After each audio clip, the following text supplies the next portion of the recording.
to Amazing Mind.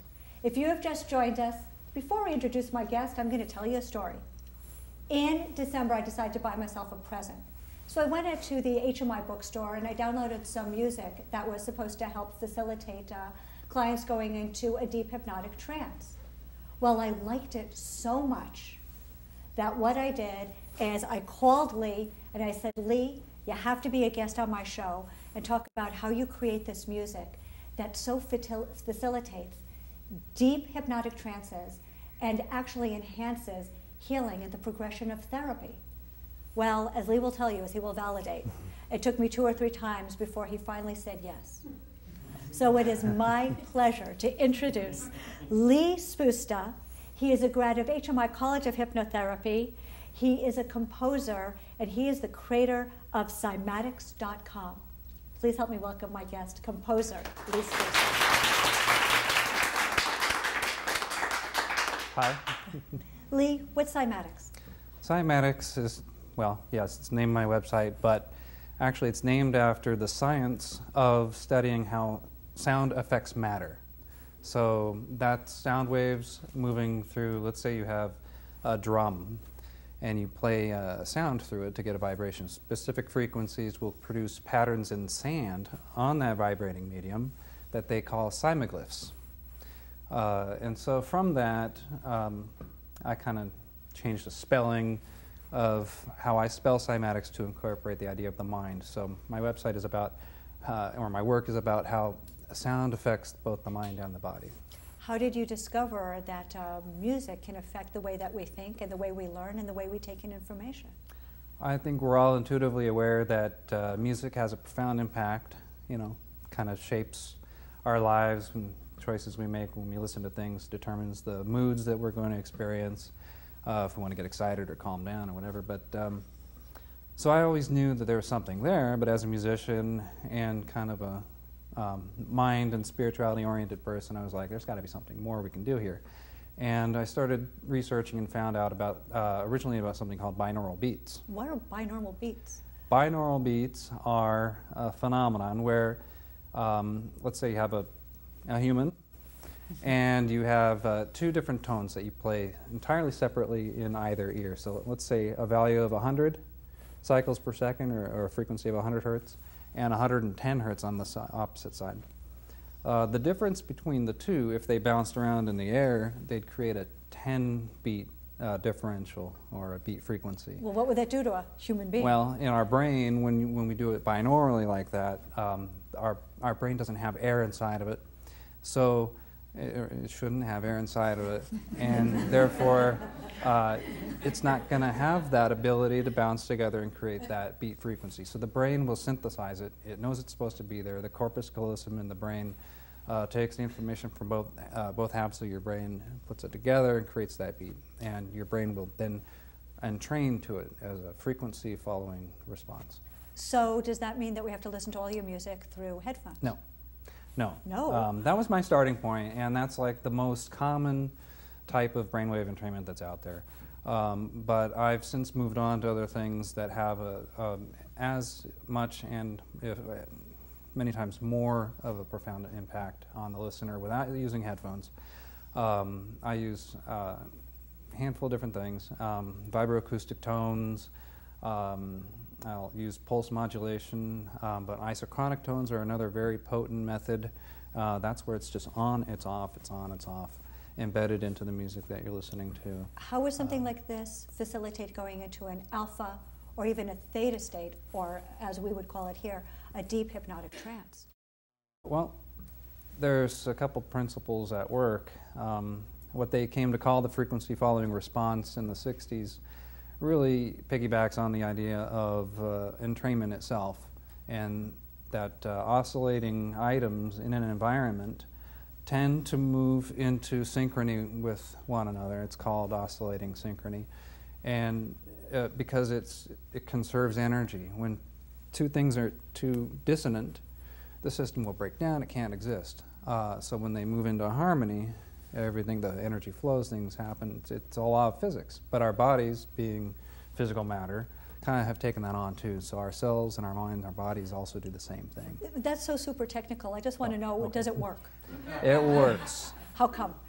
Well, because when you have, let's say, a soundtrack that has an alpha rhythm put into it, let's again use an example of 10 cycles per second. A person listens to it, again, the aesthetic, you know, you're listening to something that's already soothing. Your brain locks on to that rhythm of 10 cycles per second, and it will then match it. And how will that have a healing or beneficial modality? When we move into an alpha state, or even a theta state also, we have a tendency to become very relaxed, focused. We move into monoideism, or we can focus on one thing very easily instead of all this clutter that we get in this more beta type mindset, so we can release and reduce our stress. You know, studies indicate that you're also able to increase your serotonin, your melatonin, decrease your cortisol levels, and you can see how that's going to affect learning, thinking, mood, whether you're physically relaxed or not. Well, I want everybody to experience this. So what did you bring for us today? I do have a sample that we can listen to. It's called Embarkation, and I use this one when I want somebody to feel like they're embarking on a new journey, and so I can give you a sample of that.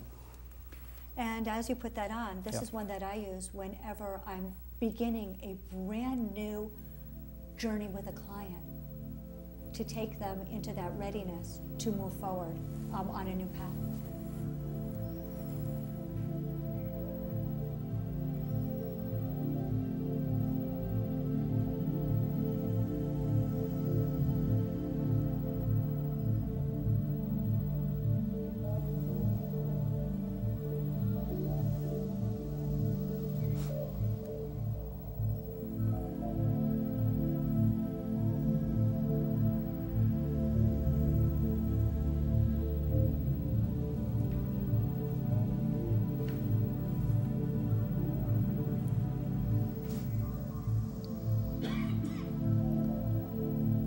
So it kind of gives you an idea of Beautiful. what that sounds like. Well, Leigh, how would you use music like this? I've used it in 3 separate ways. What have you done with it? Well, the music by itself, you can have somebody listen to it, and you know, they can use their own intention to determine what kind of experience, the quality of it. Meditation, self-hypnosis, just to relax, to help you sleep, to focus better. For metaphysical pursuits, spiritual philosophy, kind of backdrop to help you get into that state. But it shifts your awareness, your intention, it helps you relax and move into a more expanded state. Now, the way that I use it, in addition to using it by itself, is I use it as a background to my hypnotic script. So it's in the background, and then my client also hears me speaking, and it's the background music. Yes. You know, there's something very interesting that I didn't know about you until I sat and really talked to you. I knew you were a graduate of HMI College of Hypnotherapy, but I didn't know that you were practicing hypnotherapy. And I got some of your tracks that have your music in the background, and your hypnotherapy voice overlaid it. What kind of scripts do you have? The one I listened to was open the third eye chakra to get more in touch with your intuition. What else do you have? Yeah, so that's the psychic intuition one. That one's selling well. The people seem to like that one. Yeah, I like all the kind of weird left to center stuff. So I have the Secret Mind Script, which is a law of attraction program.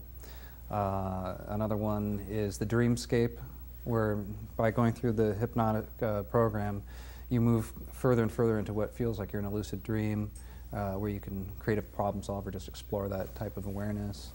So incredibly good luck. I have a few other different things too. All good things. What did you bring to show us today? The sitar. So I'm sure many of you have seen this. It's an instrument from India. And in India, a lot of the music that they traditionally use helps put people into the respective state for their meditations, or to appreciate the spiritual focus that they have. And, but it's a good instrument to have you experience the resonance. So first what I'll do is I'll play something that's on purpose out of tune, and you'll get an idea of what doesn't feel right, like maybe when you're stressed out and that kind of thing, or when you're thinking's befuddled or something. You know, there's a tension there. We don't want that. So we want to move into more of a state of resonance and rest.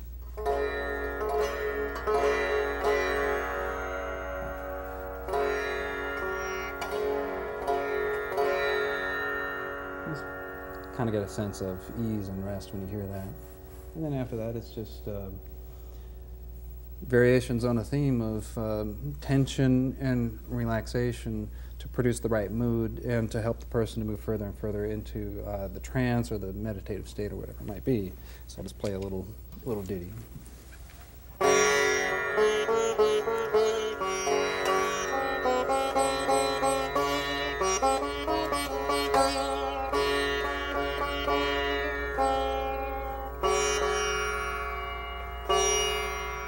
It goes out of tune very easily. That's the sitar. I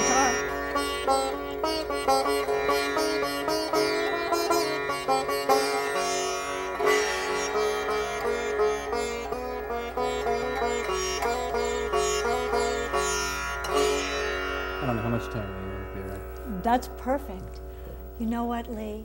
Everyone's going to want to know more about how music can affect hypnotic states and actually accelerate the progress that people are making in their hypnotherapy. Please tell me, how can they find your music and download it? One way they can do that is by going to hypnosis.edu and just search for the bookstore. I have a lot of items there. Or you can go to my website, psymatix.com, which is PSIMATIX.com. And I have a bunch of things. I'm also on the Android market. You just search my name. And beautiful. And if you'd like to see Leigh Spusta as a hypnotherapist, you can contact him on HMIgrads.com. Well, it appears we're out of time for today. I want to thank Leigh for finally coming on my show and talking about his beautiful compositions and sharing his music with us today. I want to thank everybody in our studio audience and those of you watching at home. I hope you'll join us next time when we meet more people and continue to explore the amazing mind. Please stay tuned. We have a lot more coming up for you on HMIwebTV. That's Hypnotherapy Television, 24/7.